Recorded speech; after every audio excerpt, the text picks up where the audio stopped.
Welcome to Pure Hustle Podcast. I'm Mike. And this is Orlando, and this is episode 223. Yeah. And we're doing another level up episode. Yeah, we are leveling up again as we talk about the atomic habits. And like we talked about last time, if you didn't listen, you might have an unusual view of what we mean or an incorrect view when we say atomic, because this book is big changes in your life, but through small, incremental, habitual changes. So it's this very small level, atomic level changes in your life. And, like atoms. Yeah. And we've made huge changes already just from our first book and how impactful it's been in our life. So if you haven't gone back through and listened to our first level up review on Atomic Habits, go back and check it out. It was awesome. But we are going to be doing part 2 here. So before we start, though, I have already implemented some of this. Nice. So, because we get feedback sometimes, like you always say you're going to do something and then you don't, which it's not that I don't, it's just I forget sometimes and I don't talk about it. And so, one of the things was the inventory check of like your daily schedule, like what do you do? And there was this thing called habit stacking where if you have good habits, putting in habits in between. And so I looked at my mornings and one of the things was like working out was like all over the place. Working out, I have kids. And so it'd be like, sometimes at 7 o'clock, sometimes, it'd be at noon, sometimes at 1, sometimes at whatever. And so I just made the call that I'm not going to eat breakfast until I work out. Now, I don't know if you're supposed to work out before or after breakfast. I don't know if it matters. You're fine. There's different views, but you're okay. But it gave me, there's the good habits because I always consistently make sure I eat breakfast every day. And again, I'm not saying this as a health guru, okay? You don't have to, I'm never going to come across like that. But what it did is I looked at that and I said, you know what? The moment my kid gets dropped off at school, my second kid, the moment I get home, I'm just going to make sure that I'm already, all my workout stuff is there. I get on there. I got this tread climber device and I just go and that's it. And consistently I've been able to do that 6 days in a row. Oh, you feeling better? Oh yeah. Feeling better. And then before that, I also, I try to do some reading. And sometimes I don't read. Sometimes I'm trying to read, a book that I'm trying to read, the Bible, whatever it is. And so I fit that in right between the time I drop off my kid and the workout and right before. And like, I'm not going to do the workout until I do this first. Right. And so, he talked about habit stacking, how it keeps you moving forward. And so it's been great. It's been great. And, the idea that it has to be easy access. And he talks more about that in this section. But that was one of the things he talked about in the previous chapter, that you have to make your environment work out, right? So we got so much to say, but I also switched things up in my environment, making sure that I didn't have, anything on my machine. No. Right? Because if you have stuff on a machine, you're like, I'll take care of that later. And the next thing you know, we get to it. So I will say this has probably been, as far as a lifestyle change book, I think Chris Voss's book is probably one of the most impactful ones. Never Split a Difference as far as reselling. This one, I'll talk about how this relates to me as a reseller too, has probably been one of the more practical books that I've been able to implement right away. So I strongly recommend, if you haven't checked out our previous episode, would that be 221? I think so, 221. Let's hope we see. Anyways, you'll see. Yeah, it is 221. You'll see it there. And I think it's even worth picking up the book because I think it's one of those books you'll go back to. So there's a link in the bio. Actually, we have a link here on our YouTube if you want to catch that book. All right, let's go to the next section. We're looking at laws 3 and 4. Yeah. No, 2. 2, 3, and 4. No, 2 and 3. Oh my goodness. All right. You'll get this because we read up through chapter 7 last time. That is true. So sorry, I had my page turned to the wrong section. Starting at chapter 8 today. So the second law of behavior change was to make it attractive. So he kind of gives these ways to implement change, different strategies to make these small changes. And one of the first things he talks about here, the second law, is to make it attractive, make it something that you want, or there's going to be a benefit to it, because the more attractive something is, the more likely you are going to be to do it and then get that habitual processes going. So for instance, he at one point says, habits are dopamine driven feedback loop. When dopamine rises, so does our motivation to act. So this is true of both good habits usually and bad habits. So dopamine is that chemical that releases that basically is the pleasure sensor in your brain, which is why bad habits a lot of times are so easy to get into, is because they're easier to trigger that dopamine, right? A long, good workout along with a good meal and then resting 8 hours at night is going to release some dopamine. But you know what else releases dopamine? Eating a donut, right? So it's like you've got two options, and both of these things create dopamine rushes. And so when you're trying to create a habit, Do you get the same high with the donut than as you get 8 hours of sleep? well, no, but that's why it's like a longer term thing, right? Like, so if you go on a 6-mile run, Okay. right, your body is slowly releasing dopamine throughout the day. You feel good, you feel accomplished.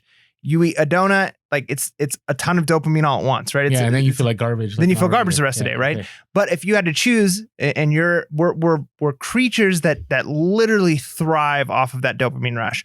We, especially in our culture today, we're constantly looking. That's why we scroll on our phone, right? That's why when you hear the bing, it's like dopamine, right? Like you hear a message on your phone, you hear the cha-ching on eBay. That's why they do that. It creates that dopamine rush. And it makes you want to do it more, which is why we get stuck in scrolling the scroll of doom, right? We're just scrolling on Instagram or something because you're hoping that something else is going to be interesting or make you laugh and give you that dopamine rush. And so when it comes to habits, he urges us to find ways to make the good habit that we want attractive, to find a way for it to be a reward that we'll get. And sometimes you have to do this by almost tricking yourself, by rewarding yourself after you complete it. So if it's not something you want to do, I really don't want to sit down and read for 30 minutes a day. I mean, I know I want to, but it's not the easiest thing to do. But I really love my coffee, right? And this is almost like the habit stacking thing. Mm-hmm. So I'm not going to drink my coffee, or I'm only going to drink my coffee while I'm reading this book, right? So when you do that, what you're doing is you're looking forward to the coffee. And so you're looking forward to reading, and it creates that dopamine rush. And then you have that correlation. So now when you start to think about reading or that habit that you want to do, it's actually driven by a positive emotion that you're longing for, as opposed to, I'd rather just go do something else, scroll on my phone. Well, what I liked that what it said is it's the anticipation of a reward, not the fulfillment of it, that gets it to take action. Right. So I thought that was kind of interesting. So it's kind of, sometimes you make these long-term plans like, hey, as a reseller, if I sell enough, I'm going to buy this. Right. Or if I sell enough, the family's going to go on vacation. And so what does it take for you to do that? Well, you have to develop good habits, right? Habits of sourcing, wisely and listing consistently and shipping out efficiently and all these different things. And so I was thinking about this, and it's so true, because how many times have I been looking forward to something so much, and the anticipation of doing that thing has actually been better than when you finally get to it. You're like, oh, is this it? Yeah. And they say the same with like even torture, right? Like, don't they say like well, it's true. Like even fear, like, cause we've talked in the past, when you're afraid of something, like the worst is going to happen. And then when it actually happens, it's like, oh, it wasn't as bad as I feared. Yeah. But like the threat of torture for people, at least I've seen this on stuff. I'm not a torturer, so I don't know for sure. Where are we going on this podcast? But it just shows that the inverse is true. And knowing that about humans, that if one thing is true, oftentimes the inverse is also true. And so our desire for dopamine and looking for good things, and it's the anticipation. Well, it's the anticipation of something bad, right? Like right before you go on a roller coaster, and if you're kind of afraid, it's the anticipation as you're going up. That's the part where you're most afraid. When you're actually on it and it's going, you might actually be laughing and having a good time, but it's that fear before, or it's that fear of torture, right? Or the anticipation of pleasure. That's the best part. And so he talks about temptation bundling. So taking something you want to do with something that you need to do, and you combine those two things together. And again, if it's that coffee, or if it's the I don't really want to work out, but I love eating my French toast in the morning. And if that's the way you have to get yourself to work out, is to say I only get to eat French toast if I work out, man, you're going to be looking forward to that workout, because you're going to be looking forward to what you get afterwards. And by temptation bundling like that, you can start to create that habit, and eventually it works out in your favor. I love that Jordan Peterson at one point made a comment about treating yourself like you're a boss, but also the employee. So you have to be both ends of this transaction. And a lot of times you're a really harsh boss to yourself, right? And you're constantly telling yourself you're messing up, you're not doing good enough, and you require a lot, and you don't often reward yourself. And so it creates an issue. But if you're willing to say, like, I'm going to reward myself with 10 minutes of a video game, or whatever it is, whatever you have to do to temptation bundle to get that little bit of anticipation and dopamine, you're going to be more likely to make those habits stick. So I do a lot of this in my own life, especially, when I don't have my kids. So, I talked about before how I enjoy listing, right? And you're like, listing, that's like the worst. But this is why I do not. do not watch my favorite shows unless I'm listing. I know that sounds contrary because you're like, hey, how do you pay attention? But I've tied in like entertainment things that I enjoy watching with work. So for example, man, I'm getting right to the nitty gritty. Like I hate doing dishes. I hate doing laundry. I hate doing all those things. But there's certain shows I enjoy watching. So I won't do those things unless I'm watching something I enjoy. And so every time when I have to, come on, everybody has to agree. Folding laundry is one of the worst things on earth. It's just horrendous. Like I just can't even explain. Like especially when you got a big family. So anyways, I will put those shows because my mind automatically goes, hey, I get to watch this. Oh, I got to do some laundry, but I get to watch this, right? I get to do some dishes, but I'm going to get to watch what I've been waiting to watch, right? Listing, hey, I've really been wanting to watch this movie. I'm going to wait now. Some of you might say, well, Orlando, I really just want to zone out and just enjoy the movie. And I think there's a time to do that. But I will tell you, it's helped me a lot. It has helped my productivity to do that because and some might disagree because, there's also the other argument of if you multitask, you're not going to get a lot completed, right? But I don't see it as multitasking if I'm just handling a couple of things and I can do them well. And so lately that has been my habit. Like every night I will list from, 8 to 9 or 9 to 10. And I'll put The Office on because I love watching we all, unfortunately they left Netflix and they're on Peacock now, but I'm paying for that now. But that is like my comfort zone when it comes to listing. So I get to enjoy a show I like to watch and I can only watch that show if I'm listing. Yeah. And I've done a similar thing with like certain books that I like to listen to. On Audible, I'll only listen to when I was running, and I hated running. But yeah, it actually was something I look forward to.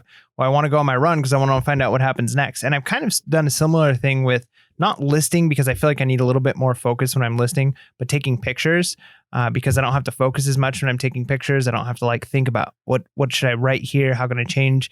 I'm just taking pictures, and it's kind of an easy thing to do. But there's certain podcasts I'll only listen to when I'm taking pictures. And so it's like, oh, a new podcast came out. I really want to listen to this one. Well, I better get to the office and take some pictures, right? So it definitely helps create something to be more habitual. Well, it's weird because when let's say I decide to watch some Office, right? And I'll sit down, if I'm just sitting there, I'm going to feel like I need to get my MacBook and I need to start listing, right? Because I don't know what it is, but something triggers in me that, hey, I need to do this now. Like I'm wasting time. I'm not taking care of this. So anyways, that's just, I don't know if they're the best examples, but there are some examples of how I've had it work for me. Now, the next one was kind of interesting. I don't know. This one I was kind of back and forth about. I like this one. So chapter 9 is the role of family and friends in shaping your habits. All right. So what are your thoughts on this one? What I really liked about this one is he talks about there's kind of three different cultures that we belong to, right? We have a close family and friends. Then we have kind of like our extended tribe, which is like the extended culture you might be a part of. And then there's the powerful, the people we look to and want to be like. And what he argues is that whatever cultures we are a part of, we're going to have the types of habits that are well praised in those cultures. So if you are a part of a group of people who, and let me just give you a really silly example, but I'm going to give this one and it's really makes me look bad. But when I was Are you smoking again? No. Okay. When I was young, I, for whatever reason, my parents, when they taught us to brush our teeth, it was never at night. It was only in the morning. It's the only time we brush our teeth as a kid. I didn't even know people did it as they were older. And then you go to the dentist and they're like, make sure you're brushing 2 to 3 times a day. And it was always like, yeah, okay, nobody does that. 2 to 3 times? Right. I remember when they used to tell you after every meal. Do you brush after every meal? No, just morning and night. Okay. But then I remember I never had the habit of brushing at night. And then I would go to like a church camp or something like that. And there'd be people around and they would always go before bed and brush their teeth. And I'm just kind of sitting there. And I'm like, I better go brush my teeth, right? And then like it's almost like the peer pressure of like, this is what we do. Like, and that's a small thing, but the reality is when you're around people who do certain things, they value something, you're going to try and blend into that, especially if you want to be a part of that. So if you're part of a subculture, and I think resellers is a good example of that. When you're part of a reselling culture, the type of gung-ho, go get it, work hard, stay up late and list till you drop, right? Like all of those things, it's easier to adopt those things if it's valued in your community. And so we can use this knowledge to our advantage. If we're part of a community that values things that we don't value, and it's bringing us down, right? Maybe they like to spend their weekends drinking and, wasting time instead of being productive. And we see ourselves being more productive. We want out of that lifestyle. Then you need to find the right kind of tribe or the right community that's going to help move you in that direction. No, I agree completely. And the tough one for me on this one is, what if you want to be part of different communities, right? That's a struggle. I mean, we both struggle in that, right? I mean, you struggle with it more than I do because you're a full-time teacher, right? But I think there's a lot of truth in this. In the book, they say the shared identity begins to reinforce your personal identity, right? So my identity's changed, right? When I worked at the school, I was a vice principal. I was there, 15 years. Like that was my identity. And it's weird. 'Cause I remember the first time that Mike said something to me like, Here's a podcast is now part of your identity. Right. And it's weird because I transfer from one group to another group. Right. And, you guys watch me on Instagram. Like I love reselling. It's what I do. But as far as teaching, like I feel like I'm still effective as a teacher when I teach my class once a week. But I don't think I'm anywhere as good as I could be because I'm not in that community anymore. Right. I mean, my only discussion about education is probably with Mike before the podcast. I mean, at any time that we talk about something. But I really do believe if you want to be better at anything, and this is common sense stuff, but it's good to reinforce sometimes, especially reselling. This is why I'm so big on being on social media, especially if you're a full-time reseller. You might say, well, I've run my business on my own for so long. I don't need to be on social media. I know what I'm doing. I think that's true. I think there's a lot of people that can be really successful. But I will tell you the gains from even the podcast. So I was watching a YouTube the other day. It was like they're going live and it was all the stock market stuff, everything that's been going down. If you don't know, I don't know where you live, but it's been a big deal. And I remember one of the comments on there said, hey, I have my YouTube channel. We're not making any money from our YouTube channel, but we've made a lot of money from the networking and the community that we're in. Right. And it's been so true about reselling where before PHP Podcast, like I thought I knew a lot of stuff, but I've gained so much more value than I think Mike and I have ever shared from being in the reselling community. There's the motivation. There's the new skills learned. There's basically the idea that, hey, we know what the ongoing trends are. We know what's happening. We know what to do. And so I 100% believe, what he's saying, you want to develop good habits. And I think the reselling community, as long as, you're connecting with the right people, you're going to develop good habits that are going to help your business. Right. So it says, when changing your habits, this is on page 121, when changing your habits means challenging the tribe, change is unattractive. When changing your habit means fitting in with the tribe, change is very attractive. Right. And so if you find that right tribe and that is making your business really, take it to the next level, you're gonna want that. You're gonna thrive that. I think about Clubhouse right now. Clubhouse is kind of developing its own tribe. It's interesting because on Clubhouse, you can go on all kinds of different. You can go on one about people that enjoy chess, and you could go to another one that's about like I'm an entrepreneur and I make 7 to 8 figures. Like you just jump into these different rooms. But what's nice about it is you're able to get into another tribe, but you can also jump out and you can keep going with the tribe that is allowing you to thrive in your business. Where on social media, it's kind of hard, but on Clubhouse. So again, I know people need invites and so on, and we've been sending them out to people that we can, but it's another reinforcement of what you're doing. Now, we're going to talk about this on the update episode, but I do see a danger in all of this in hurting business if you get too caught up in social media. So, yeah. Anyways, all right. Are we ready for the next section? That was pretty easy to understand. Yeah. All right. So chapter 10, how to find and fix the causes of your habits. And this one kind of brings us full circle. So the second law was to make your habit attractive, the one you want to gain. And the inverse of it is also true, which is to make the thing you don't want to do unattractive, right? So there's a motive and then there's the thing you're actually looking for. And he actually argues that habits are modern day solutions to ancient desires. There's certain things that we're looking for, whether it's approval, pleasure, safety, all of these things. And the habits that we pick up on are our desire for that. And I've met a lot of people, I mean, talking about this idea of bad habits, right? And I can speak from experience with something like smoking, because for me, part of it was a tribe. At the time in my life, it was the people I was around, that was the habits they were in. And another part of it was the quick stress relief. Even though looking back, I realized like it was not really a stress relief, but there was that feeling of control of something in my life, right? Like I had control of this. It was a moment of relaxation, a moment of, and so that was what I was looking for. I was looking for approval from certain people, and I was looking for some kind of escape. And so that was what the desire was.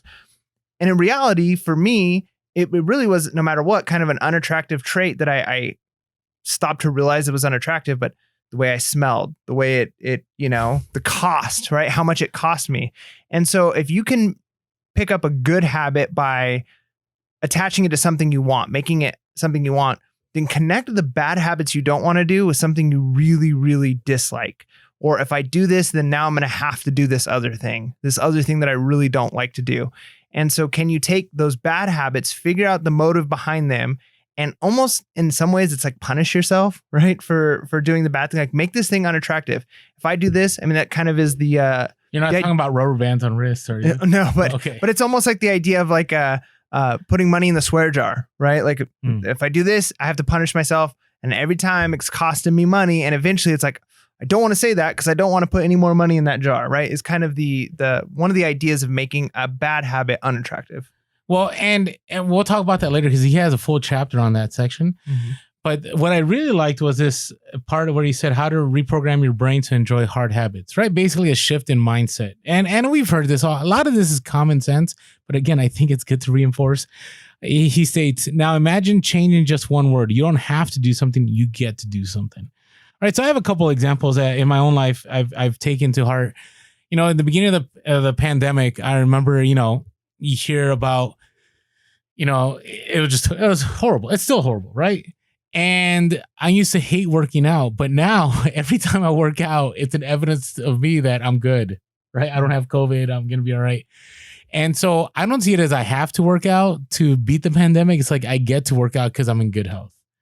Right. And I'm not in great health. I'm just saying, like, I'm in better health. Right. So I get to do something. Even, there's those days. I know those of you that are parents that, especially if you're a single parent, you've had a long day, you've been working hard, you pick up the kids from school and you're in the kitchen and you're making food and you're like, I hate having to do this. Like, I wish I could just, and you could go out and grab food, but you want your kids to have a healthy meal.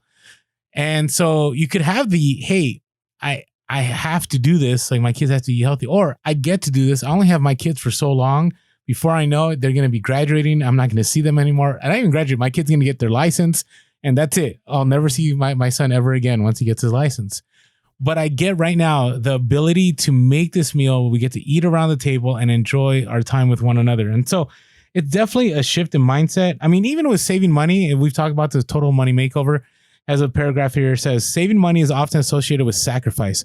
However, you can associate it with freedom rather than limitation if you realize one simple truth. Living below your current means increases your future means, right? So you can live like no one else, right? Discipline equals freedom. Habits equals freedom. Anyways, I like that. But I hear what you're saying. The money you save this month increases your purchasing power next month. And it's a mindset change, right? Because like I said earlier on in the other Level Up review episode, I hated habits because I felt that habits locked me down. But finding out over these last few weeks, applying habits has actually freed up my time. I haven't talked about the fact that once 10 something in the morning hits, I've already gotten my workout done. My kids are in school. They already eat breakfast. I already eat breakfast. All my packages are already shipped. They're already dropped off at the post office.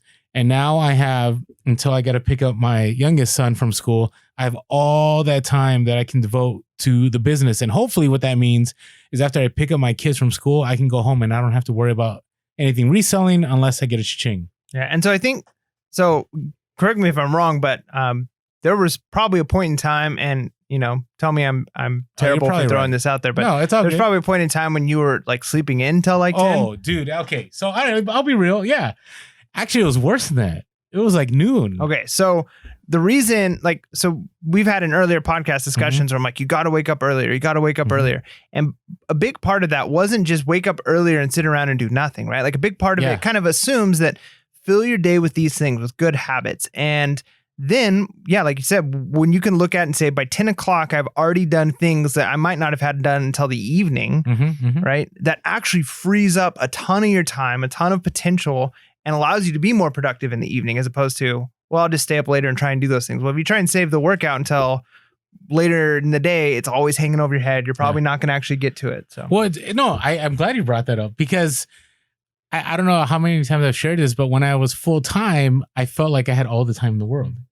So I throw it out. Yeah, I would. When I, especially when my boys had to go with their mom, I would sleep until noon, because it's all good. Like, there's a point in reselling where you have enough inventory that you don't feel the need to constantly list. Now, that all depends on how much you want to scale. If you want to have $1 million business, you probably need to be at the least listing. At the least, I mean, this is bare bones. Like, if you want to hit over 6 figures all the time, you got to at least list 25 a day, which means you got to source a lot, right? If you want to get into $1 million seller, I think there's Tekken Sports. If you guys see him on Instagram, I think he lists like 200 something a day. That's a lot.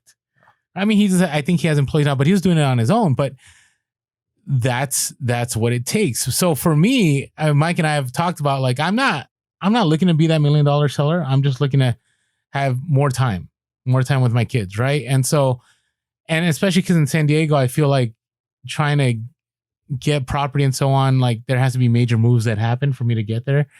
So anyways, I don't want to belabor the point, but you're right. And what is it that we learned in Chris Voss's? Like, if you actually believe that you're right, I say that's right. Okay. So that's, I don't know. You guys that have been following us for a while, you know what I'm talking about. So yeah, I agree. And the habit has been, I have to get up in the morning. And I'll say one more thing and we'll move on. So all these books that we've read have overall helped shape my life in different ways, right? So the 5-second rule, like, there's times I don't want to wake up in the morning. And I'm like, I'm going to get up in 5 seconds, right? The Tim Ferriss 4-hour work week, it was about, if you think something's going to take 8 hours, it's going to take 8 hours. Or if you say it's going to be 2 hours and you actually implement it, you can get it done in 2 hours. That's impacted things. Negotiation from Chris Voss has impacted things. This book, Atomic Habits, Richest Man in Babylon, about paying yourself first. So what we're saying is, if you've been listening to our podcasting, you're only catching our update episodes and our theme episodes, and you see a level up and you're like, yeah, because they are our lowest listened episodes still. I mean, we still do all right. I encourage you to go to those, because I think you're going to see that there's going to be a lot more changes that are going to directly affect your business. All right, that's enough about the promo of the podcast, but thought I'd throw it out there. Well, since we're already talking about promos on the podcast, before we get to the next section, okay, you don't even have to say that part. We could just jump right in and say our domes are looking real good, and the reason they're looking real good is we have been using Skull Shaver. Skull Shaver has been a total game changer when we're talking about habits. It is much easier to spend a couple of minutes a day doing something that's easy and comfortable, and not like you don't have to worry about you're going to nick yourself and all those things. That is the worst, when you got to go to a special event and you're like, you nick your head and you look terrible no matter what. You could have a suit and everybody's going to notice that nick on your head. So this Skull Shaver has been great. We've really enjoyed using it. And so, it's one of those things, like, we don't want to belabor the point and just constantly say, like, you got to get a Skull Shaver, because maybe you don't have a bald head. Maybe you've been cursed with a full head of hair. But if you're like us and lucky enough to have a dome that needs to be shaved, then Skull Shaver, give it a shot, give them a try. You won't regret it. And if you do so, use promo code PURE. So go to skullshaver.com, use promo code PURE. You'll get a nice discount, and it'll let them know that we sent you there. And we really appreciate that. There you go. And also, I really appreciate all of you that have been sponsoring us at buymeacoffee.com/purehustle. We're slowly getting there to the place that we want to be able to provide more content. And so if you haven't yet signed up for less than $1 an episode, I think it's like a few cents. It's definitely less than a cup of coffee. And that's why it's called buymeacoffee.com/purehustle. Not why they called it that, but that's why we're calling it that. You can sign up there, $5 a month. Really appreciate. Thank you all, because we're in between sponsors constantly, and they help fill in the gaps and allow us to do more with the podcast, and even on social media. Like if you've been watching us on social, I've been consistent on social, but haven't been as consistent as I'd like to be, and it's because I just got to devote more time to reselling, because that is my main form of income, and as the podcast is able to bring more income, I can maybe do more on that end too. So really appreciate that. Again, there's a link below, buymeacoffee.com/pure hustle. And as always, you can find us on social media. We are Pure Hustle Podcast on TikTok, Facebook, and Instagram. We are Pure Hustle Cast on Twitter and Clubhouse. Thank you to all of you that have been following us on Clubhouse. Some interesting conversations on there. And hopefully you'll be able to get on. Also, if you ever want to give us a call, 619-738-1170, 619-738-1170. We really would love it if any of these level up reviews. I mean, how many books are we in? I forgot to bring the other books. We're missing like 4 books we read from up there. But if any of these books, How to Win Friends and Influence People, 4-Hour Workweek, Richest Man in Babylon, The 10X Rule. I mean, all these books I've read, if they've impacted you, we would love for you to give us a call and just let us know. And maybe we'll have like a reflection episode about, what have we implemented, what have others implemented, and maybe it'll inspire and motivate others to take action. So 619-738-1170. Always shoot us an email, purehustlepodcast@gmail.com. That's purehustlepodcast@gmail.com.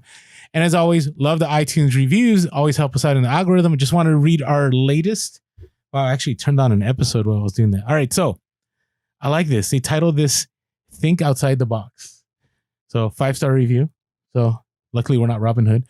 All right. So they said, this is Jason132423.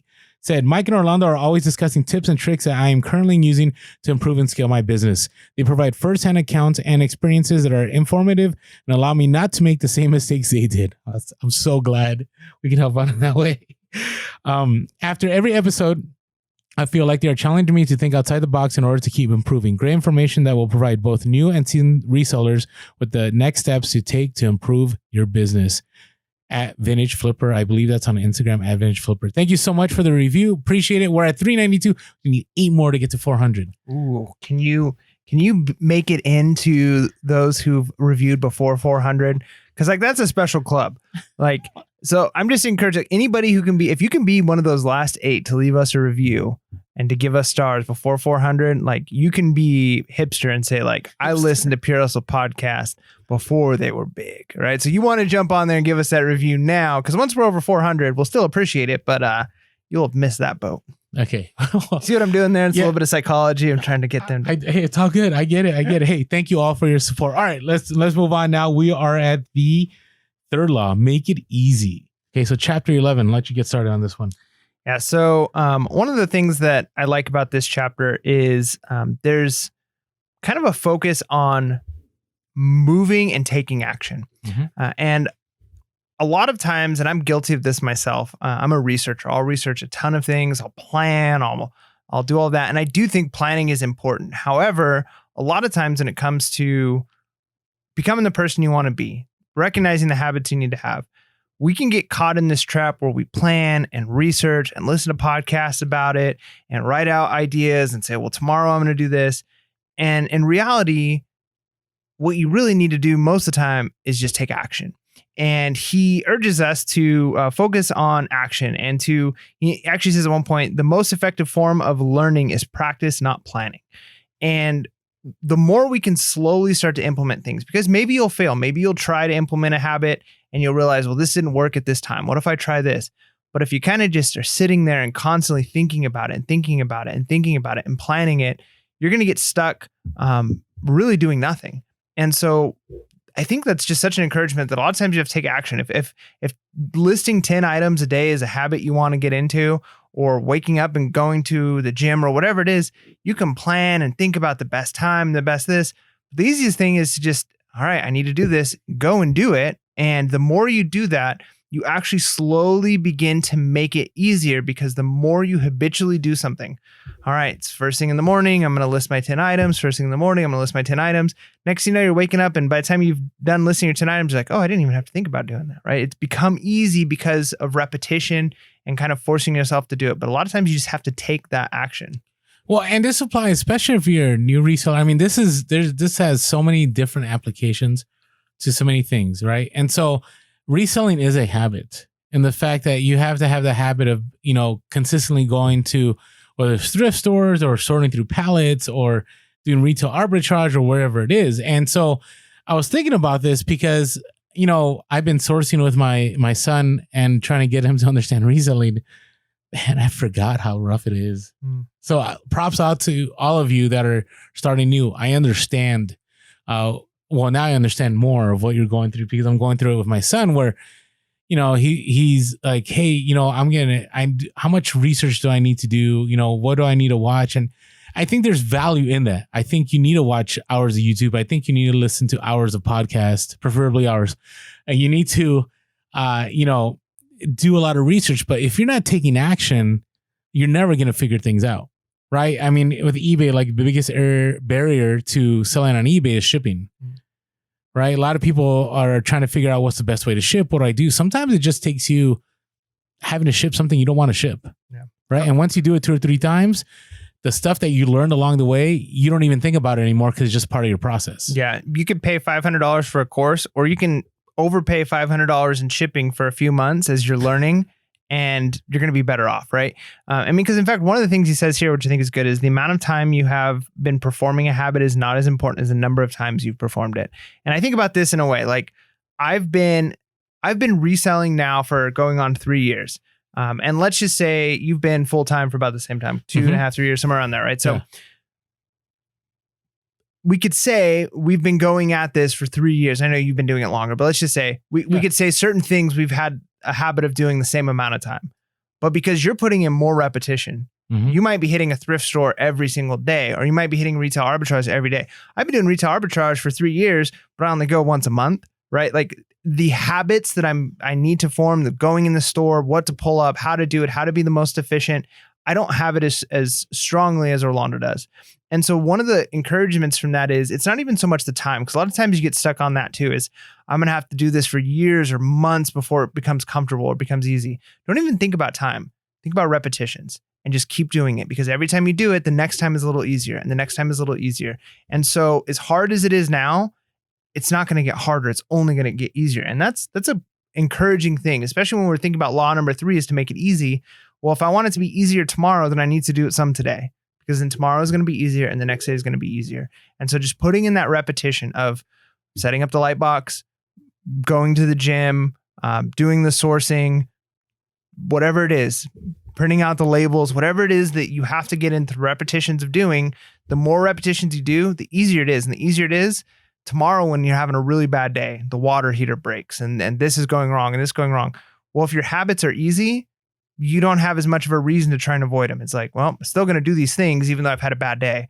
But if the habit is difficult for you, you're going to be more likely to look for every out you can find. Yeah, agreed. And I think an easy example to understand for all of us is those creators that you watch on YouTube or on podcasts, right? Because, there's a lot of people that are like, oh, I don't know if I want to make a YouTube channel. I don't know if I want to do a podcast. What is the right kind of mic? What is the kind? I mean, we get questioned all the time and we don't mind. We'll help. We'll answer. But there's a lot of people that are like, they get into this analysis paralysis and they're thinking too hard about it. And Mike and I, when we started this podcast, I mean, Mike had some background knowledge, but we just went with it. Yeah. Like we didn't go to any, and not saying that our podcast is top tier or anything. I do think we put a quality product out.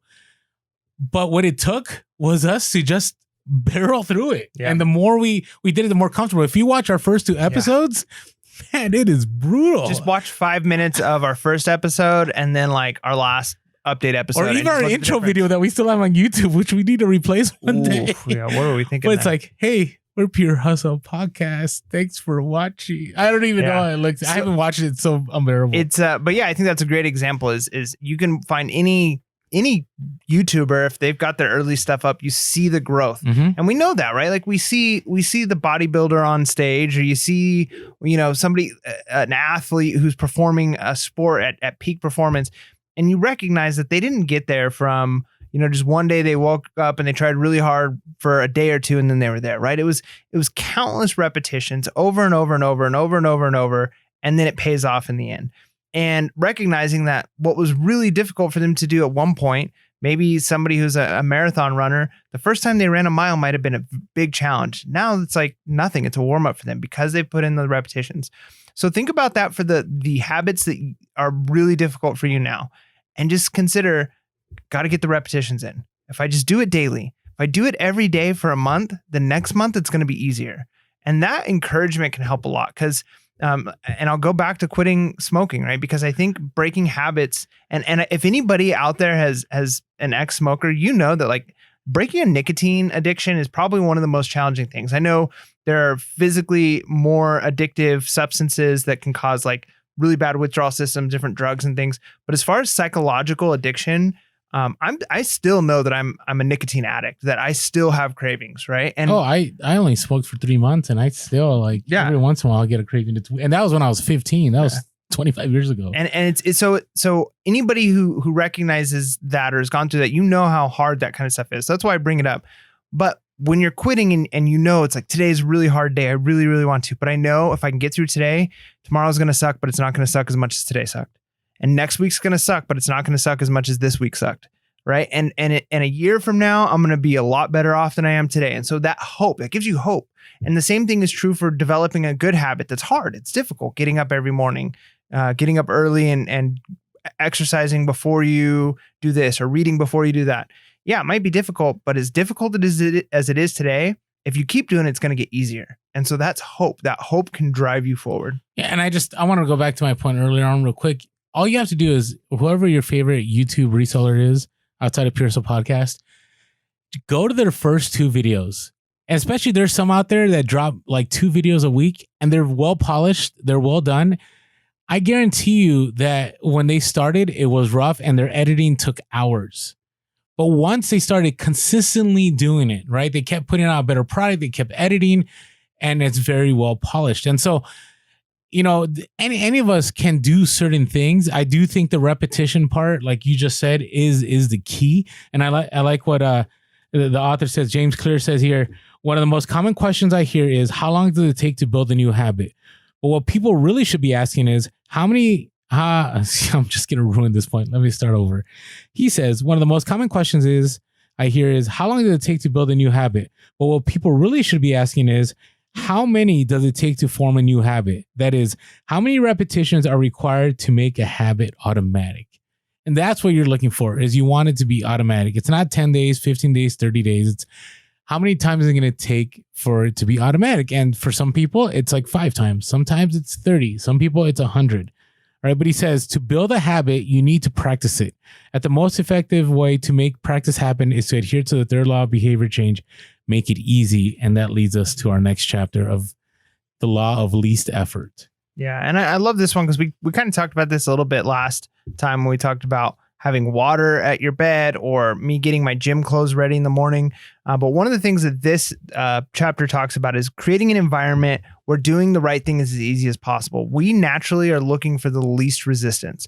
When we meet up with the resistance, if we see another option that seems to be easier, we tend to gravitate towards that. That's why sleeping in and hitting the snooze button is so easy for us, right? Because it's easier to hit the snooze button than it is to face the reality of getting up and it being cold and you've got to, run to the heater and turn it on, right? Doesn't it feel so nice when you just go back to sleep? Exactly, because but if dopamine hits hard. Mm-hmm, but if you create resistance, if you make it harder to do that or easier to do the right thing, if you know waking up is really hard to do because it's cold in the morning and you don't have any of your stuff and you're digging through a drawer, well, get your clothes out and the warm stuff out ready. Maybe get your coffee pot ready so by the time you wake up, it's already brewing, and by the time you get in the kitchen, it's there. So you already are making the morning as easy as possible. And I think this is true for things like reselling. If you have an environment that is easily set up for taking pictures. Oh, I was about to say, we're thinking on the same level. Go ahead, keep going. Yeah, no. So if you've got your space clean, you've got a light box that you can have set up, or maybe it's already set up. You always have it set up, and you have your stuff organized in a way where it's easy to take the item, put it in, take the picture, take it out, put it in the right spot in the inventory. If the environment is easy, you're going to do it. But if you've got to dig around, like, where did that light box go? I can't find it. And, oh man, I need to clean this light box before I use it because there's stuff on the, if you have a lot of resistance to the thing that you're trying to do, you're not going to do it. Or you're going to be more likely to be frustrated and avoid it. But if you make sure that it's easy, right? Like my wife is really good at, making sure everything's really clean before and everything gets put away at night before we go to bed. And I'm like, man, I'd rather just go to bed. But I tell you what, it makes the morning and it makes the next day really easy when everything is in its home and it has its right place. So the same thing is true with taking pictures. Your trailer, man. Oh gosh, yeah. You need to make that happen. Small space. So I want to add to what Mike is saying because I have a perfect example. So when I first started reselling, I had my mannequin, which was the mannequin that somebody used in a senior prank on a math teacher. Anyway, that's a whole nother story. So I had this mannequin and then I would take pictures in my kitchen. And in order to do that, I would have to move out the dining table. Then I'd have to put this white vinyl background. Then I'd have to get the mannequin. And it would just be super ugly. And that took, that whole process would take about 10 minutes. And then if there was clutter anywhere, it made it even worse. Now I bought that massive light box that, it cost like $300. And I got to tell you, I list so much faster because it's an easy habit now. I don't think about all the different hoops I have to jump through. Now, I understand if you're in a place financially, you can't make that happen. Totally understandable. But I do think that getting, the small light box, even for shoes, right? It's going to make your whole life easier because that thing is self-contained. You just pop it open, plug it in, and it's ready to go, right? And so when it comes to reselling, right? If you want to make listing easier, if you want to make shipping easier, you have to make sure that there aren't obstacles getting in your way. If you want to make sure that you're always shipping out items at 4:00 in the afternoon and you're not feeling rushed, you want to make sure that everything is organized. You have easy access to everything. You have more than you need because then you can quickly get to it. Because the easier it is, the better habit you're going to create and the more efficient you're going to be. So he says here, habits are easier to build when they fit into the flow of your life. You're more likely to go to the gym if it's on your way to work because stopping doesn't add much friction to your lifestyle. By comparison, if the gym is off the path of your normal commute, even by just a few blocks, now you're going out of your way to get there. So here's another example, and then I'll stop talking. So I used to work out with one of my friends, and going to the gym was like a 30-minute drive to go to the gym and a 30-minute back. And I didn't mind going, but I was like, this is taking, I was thinking about my time. And it was right before I had to ship things off to the post office too. So the whole thing was a mess. So there's a lot of days I just canceled. And then eventually I ended up getting, a workout machine that's right in my house. It's easy. I don't have clutter on it. It's easy access. And I've been consistently been able to do that. Now, there's something to be said about the gym and accountability and all that. I don't know what that looks like because in California, gyms have not been existent for is it a year now? No, it's been like 9 months. Yeah, getting close. It's been at least the legal. There's speakeasy gyms, but we're not going to go into all those. But anyways, you got to make it something that's accessible.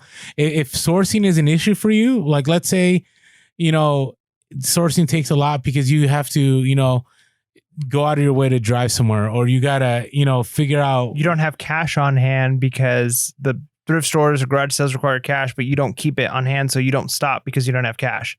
Well, what can you do? Make sure you always have an envelope of cash, in your bag or, right in your envelope or something in your car. So that's not friction for you of like, oh, I need cash to go to this thrift store. Oh, no problem. I always carry $200 in cash. Or, another example, and let's go to prime environment for future use. So that's the next part of it. Are you okay if we move on? Go for it. So the next part says the purpose of resetting each room is not simply to clean up after the last action, but to prepare for the next action. So talking about getting the environments ready for the next thing, you talked about putting stuff for the gym. So one of the things I hate, this is going to shock people. I hate waking up for garage sales. I despise it. I love garage sales, but I hate, and this is why Mike always beats me in the morning at garage sales because he's a morning person. So, but you don't like waking up, do you? I hate waking up. Okay. All right. Okay. I'm only a morning person because I've done it for years and years and years, and I force myself to get out of bed. So habit. It's become habitual. Okay. Well, there you go. That's what we're talking about. But repetition. But here's the thing. I know that if the night before I have my route planned, I know the night before I've already taken the cash out. I know the night before if I've cleared out the trunk, and I've set everything in motion. I have my cup of Diet Dew to wake up in the morning ready to go. I have everything ready to go. Chances that I'm going to get out the door on time and hit those garage sales are very high. If I don't plan my route before, if I forget to get cash and I'm like, hey, I'll go to the bank on the way. If I'm like, oh, you know what, I got to make breakfast. I don't know. If there's all these things in place that are going to be obstacles for me, chances that I'm going to get up early are less likely. But if I have everything to go, there's like this guilt accountability. Like I already did all this. I might as well make this happen. Right. It's kind of like if you don't want to go to the gym. Well, if you're already all dressed for the gym, you got your shoes on, chances that you're going to sit down and take off your shoes and go sit on the couch and start watching Netflix are probably pretty small. Right. So it's very important to prime the environment for future use. Right. Whenever you organize a space, James Clear says, for its intended purpose, you are priming it to make the next action easy. Mm. Are we good with that? That all makes sense? Yeah, it's good. I mean, it's the same. I think it's the same thing he was talking about previously about making your environment. Mm-hmm. Right. But it's so true because one more thing. Clutter, right? Clutter to me is bad. Yep. If I spend, people come into my classroom. Not saying I don't clutter. I'm a mad professor. When I was an educator, I was a mad professor. Not me. My desk, I will spend 10 minutes at the end of the day if I have to get everything put away perfectly at my desk at work. Because if I have a perfectly clear desk with everything in its place, my efficiency and effectiveness goes up tenfold. Right. So even one or two papers out of place and it's bugging me. You're constantly thinking about it. And so, yeah, getting rid of the clutter there makes everything so much easier. But it takes a little bit of time. It's funny how that time it takes to get set up or clean up an area, you might spend 5 or 10 minutes, but you're going to save way more than 5 or 10 minutes throughout the day. Mm-hmm. Right. Which kind of is what leads into the next part of stop procrastinating by using the 2-minute rule. And in this section, one of the things he kind of argues is that you can't, you got to make new habits short and simple and easy to start with. And the 2-minute rule is a habit. When you're first starting a new habit, you should be able to complete it in 2 minutes. And once you've established a habit, you can improve a habit, but you can't improve a habit that doesn't exist. So it's kind of one of those, it's better to start with something. If your goal is, I want to run 3 miles every morning when I wake up, or I want to list 100 items every day. You got this big lofty goal. Well, maybe the habit needs to be, I'm going to list every day. I'm just going to list every day. I'm not going to set some crazy number. Eventually I want to be at a certain point, but I'm going to list every single day, because once you get in the habit of listing every day, then you can improve it. I could list a few more items, or I can list a little bit faster. But if that's not a habit, if you're not listing every day anyways, then lofty goals aren't going to change anything. But if you can make it simple and easy, a simple process that you can do, once you've created it as a habit, now you can improve it. It's so true, because you have to start somewhere, right? And I think that's one of the best parts of Atomic Habits. We're talking about atoms. We're talking about building blocks. We're talking about starting small. And some things may seem monumental. Listing 100 items a day to me seems monumental. Right. But if you just start with 5, and then after a while you get to 10 and 15 and 20, and then you get quicker about it, right? You're more efficient. You develop better systems. You will get to that place. Right. So it says, whenever you are struggling to stick with a habit, you can employ the 2-minute rule. It's a simple way to make your habits easy. And so, it does take discipline, and some of this stuff. I'm looking at the early riser thing. He has this one page where he has examples of habit sharing, and he talks about, let's talk about the one which is easier to me, and then we'll talk about the tough one. So starting to exercise, right? So phase 1 is changing to workout clothes. We talked about that. Phase 2 is step out the door, try taking a walk. Okay, so you're already getting to that. 3 is drive to the gym, exercise for 5 minutes and leave. See, I don't know of anyone that would go to the gym for 5 minutes and leave. I mean, would you? I would think if I drove that far, I better make it a workout. So it's a good habit to have. But then again, part of the problem with that is people, they go beyond the 2-minute rule and they start. I mean, that's why especially with working out, a lot of people say start slow. Because people will go in, they'll go all in on a workout. They'll run way too long. They'll work all of their muscles out. And the next day they're too sore, so they don't go to the gym. It takes a couple days. And then they go again and they try really hard. And then they either injure themselves, or it takes several days. And then in a week, they might have gone to the gym once or twice because they've been so sore. And maybe there's people who are working out that hard. But if you start slowly and you do 5 minutes, and that might be a really low amount, but you do 5 minutes a day, But after a month, you're like, I go to the gym 6 days a week. It's just a habit. I do it. And then it's easier to do 10 minutes because, well, I'm here every single day. So I think that's where the benefit of starting slow, making it a small habit and adding on to it is once it's a habit to get there every day, then adding a little bit extra is not so hard. But if you're like, I'm going to go all in 100% day one. Well, if you do that, there might not be a day 2 or a day 3. No, you crack me up because I have a friend of mine, like, if he hasn't worked out in a while, he'll be like, we're going to work double now. And I'm like, no, like, I'm going to burn out. Like, this doesn't make any sense to me. Like, I got to start somewhere. So I thought this was interesting about the sleep one. Sleep's one of the things I struggle with. Like, I still go to bed around 1 or 2 in the morning and I wake up around 6 or 7 or 8, depending on what I got to do that day. But, I wonder if that works incrementally with sleep. Let's say you need to learn to get up earlier. Instead of me going to bed at 1, I'll start going to bed at 12:45 for a week, and then 12:30, and then 12:15. And that's exactly what I did. Is that? Yep. Okay. A lot of research shows that it almost doesn't matter what time you go to bed every day. The most important thing for your circadian rhythm is that you wake up at the same time every day. Huh. And so I knew I needed to wake up earlier. And so the first summer before one of my teaching years is like, I need to start waking up earlier so I have more time in the morning. So like 5 or 6 weeks before school started, which is a good portion of the summer, every 3 days I'd wake up 5 minutes earlier. And I would keep that new schedule for 3 days. And then I'd wake up 5 minutes earlier until I got to like 4:30 at that point, I think is when I was waking up. And it wasn't as big of a deal. And then once I realized I was waking up early, I was way more productive.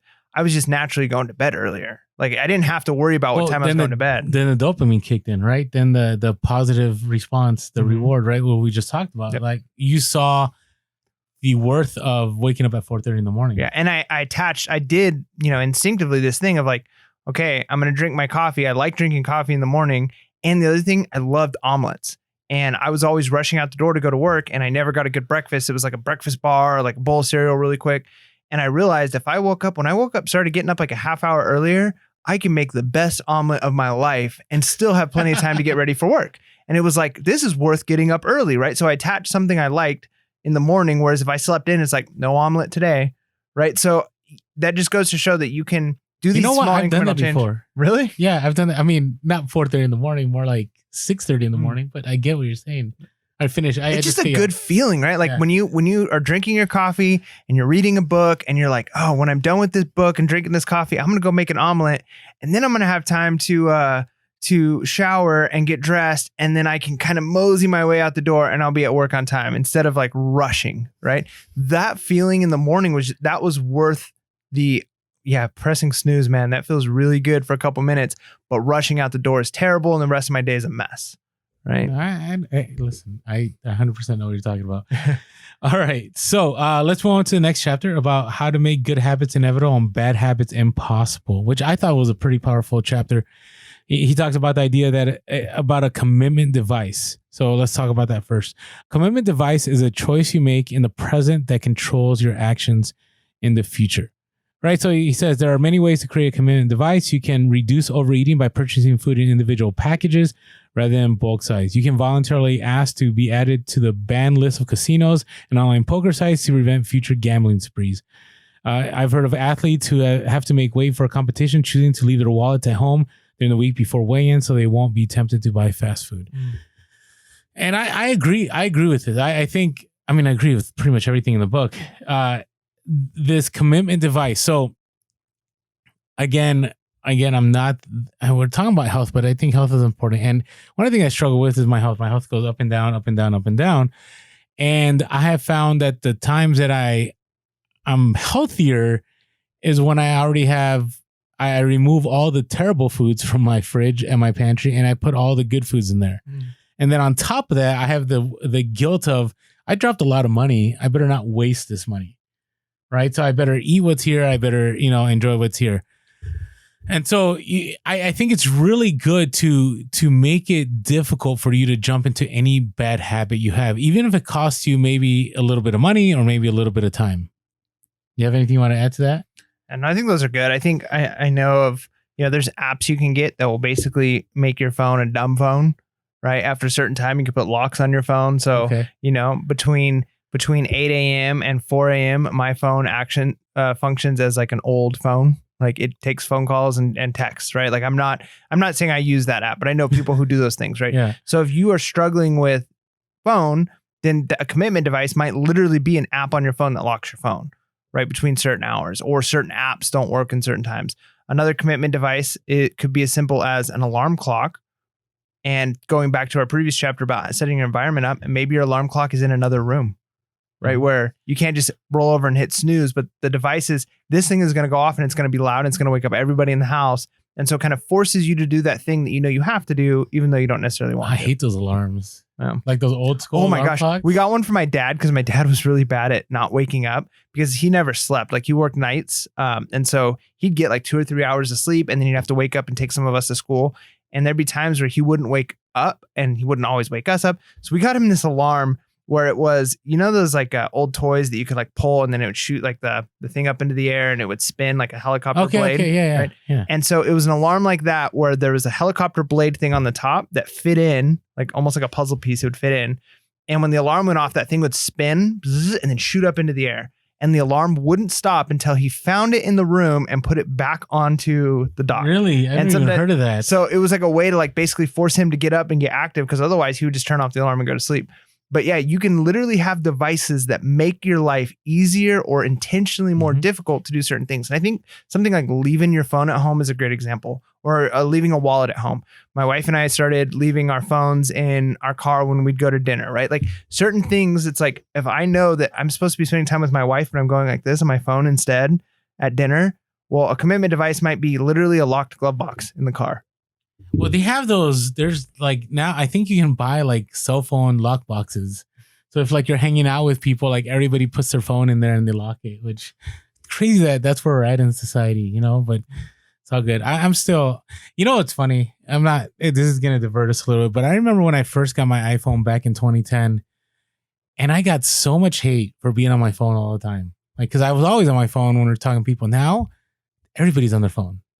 So right? You were just addicted before everybody else was addicted. Yeah, but it's like a norm, right? I mean, I'm not saying it's right. Like, obviously, if I'm taking somebody out to a nice dinner and stuff, they're going to be the center of my attention, not the phone, right? But, you know, when I'm hanging out with Mike, whatevs, you know? But it's interesting because sometimes we forget that some of these things are bad habits, right? They're things that we need to resolve. They're things that we need to take care of. And so being able to set up commitment devices, whatever it be, if it's like, hey, spend a little bit more to make something happen, or removing something to make sure something doesn't happen. Or auto renewal, like another good example, like on Amazon, let's say there's a vitamin you know you're supposed to take and you're pretty good at taking it, but like, oh, I didn't buy it anymore. Just put it on Amazon where it comes every 30 days. A new one comes in the mail. And if it's been like a month since you've used it and here comes another bottle and the next month here comes, eventually you're going to have to start using this thing because you're paying for it and you've got them here. So you're going to take the supplement or you're going to whatever it is. Like, so sometimes even that can be a useful device. Like get a subscription to something that might help motivate you to do that thing. Get a subscription. You might push back on this, but if listening to certain books, like I want to listen to books. I'm not a big reader, but I'd like to read, Moby Dick. And so I want to read more of these books in my life. If there's a buy-in, you're more likely to do things. Yeah. So you're like, if you have to spend money, you're going to make it happen. I'm gonna buy, Audible. Every month I'm going to see this subscription come out. So I better use Audible. Or Diet Bet was a good one for me for a while. Is you pay a certain amount of money to do to basically say, I'm going to lose a certain amount of weight in a certain amount of time. That motivation, like you said, a buy-in kind of forces you. But how can we use technology? Things like an app to lock your phone, or a automatic subscription, or a purchase of something to make it easier to continue doing that thing. Yeah, I'm a big believer that when you buy into something, there's more value for it, for you and for the company, but it causes you to say, you know what, I made a commitment financially. I need to also make a commitment fully to whatever it is, whether it's working out, being productive, whatever the scenario is. But you got to find those things that automate your life and allow you to create those good habits and get rid of those bad habits. So this episode, so much jam-packed in here of things that can definitely not only change your reselling business, but change your life. And I don't believe that's an understatement. I think that's true. And not because of us, but because of James Clear's book, The Atomic Habits, the tiny changes that cause remarkable results. That's right. And I truly believe that to be true because it's already happened in my own life. And hopefully I am fumbling this. And hopefully it's happening in yours. And with that being said, make sure to be real, Be relevant, and be reselling. Late. Peace.